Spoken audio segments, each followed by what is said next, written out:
देखिए, मैं इस देश के तमाम चुनावों को दो भाग में बांट के देखने का प्रयास कर रहा हूं। पहली कैटेगरी के चुनाव वो हैं जहां पर जो लोकल रीजनल पार्टीज हैं, स्थानीय राजनीतिक दल हैं, वो अपने बलबूते भाजपा को हराने के लिए सक्षम है। एक दूसरी कैटेगरी के चुनाव हैं जहां पर कांग्रेस पार्टी सीधी टक्कर में भाजपा के सामने कमजोर पड़ जाती है और भाजपा को नहीं हरा पाती। आम आदमी पार्टी की दिल्ली इकाई का चुनाव या दिल्ली चुनाव पहली कैटेगरी में आता है, जहां आम आदमी पार्टी पूरी तरीके से अपने बलबूते भाजपा को हराने के लिए सक्षम भी है, हराती आई भी है, लगातार हराती आई है।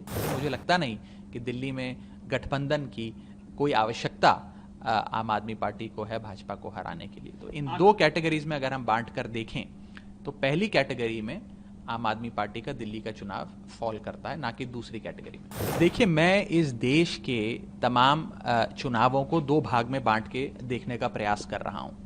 पहली कैटेगरी के चुनाव वो हैं जहां पर जो लोकल रीजनल पार्टीज हैं, स्थानीय राजनीतिक दल हैं, वो अपने बलबूते भाजपा को हराने के लिए सक्षम है। जैसे कि डीएमके तमिलनाडु में, तृणमूल कांग्रेस बंगाल में, या फिर आम आदमी पार्टी दिल्ली में। ये पहली कैटेगरी के चुनाव हैं। एक दूसरी कैटेगरी के चुनाव हैं जहां पर कांग्रेस पार्टी सीधी टक्कर में भाजपा के सामने कमजोर पड़ जाती है और भाजपा को नहीं हरा पाती। इस दूसरी कैटेगरी में कांग्रेस पार्टी को अगर इंडिया गठबंधन के घटक दलों का साथ मिलता है तो वो आसानी से भाजपा को हरा सकती है, लेकिन अगर अकेले चलेगी, एकला चलो यात्रा निकालेगी, तो शायद भाजपा को ना हरा पाए, जैसा कि हमने देखा अभी राजस्थान, मध्य प्रदेश, छत्तीसगढ़ के चुनाव में। तो मोटे मोटे तौर पे इन दो कैटेगरीज में मैं देश के चुनावों को बांट कर देखने का प्रयास कर रहा हूं।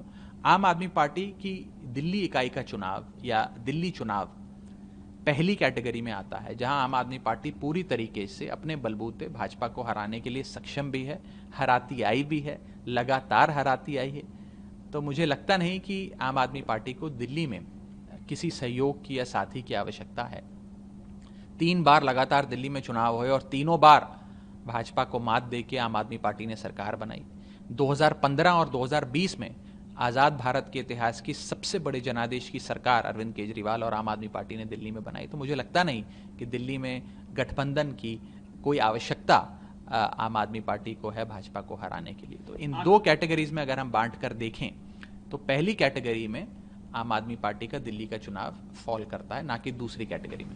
आखिरी सवाल मेरा कि क्या इंडिया ब्लॉक का फ्यूचर आप कैसा देख रहे हैं, क्योंकि जिस तरह से टकराव है, कहीं पर जहां पर साथ मिल के चुनाव लड़ना चाहिए वहां साथ मिल के चुनाव नहीं लड़ रहा है, तो फ्यूचर क्या खतरे में है? देखिए, मुझे ऐसा लगता है कि इंडिया गठबंधन एक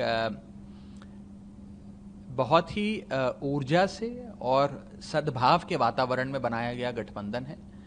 लाइक माइंडेड पार्टी साथ आई हैं, एक कॉमन मिनिमम एजेंडे के तहत साथ आई है, प्रोग्राम के तहत आई हैं और एक भारत देश को एक राजनीतिक विकल्प देने के लिए साथ आई हैं। कोई सत्ता हथियाने के लिए नहीं केवल, बल्कि एक राजनीतिक विकल्प देने के लिए लोगों को साथ आई हैं। गठबंधन की अभी तो शुरुआत हुई है। 2024 के लोकसभा चुनाव इस गठबंधन का पहला चुनाव था और हमने बड़ी मजबूती से चुनाव लड़ा और बहुत उत्साहवर्धक नतीजे भी उसमें आए। मुझे लगता है कि आगे इंडिया गठबंधन एकजुट रहे, मिल के चुनाव लड़े, जहां जहां एकजुट होने की आवश्यकता है, साथ आकर एक और एक 2 नहीं, एक और एक 11 होते हैं, तो वहां जरूर साथ आना चाहिए, ऐसी मेरी उम्मीद है।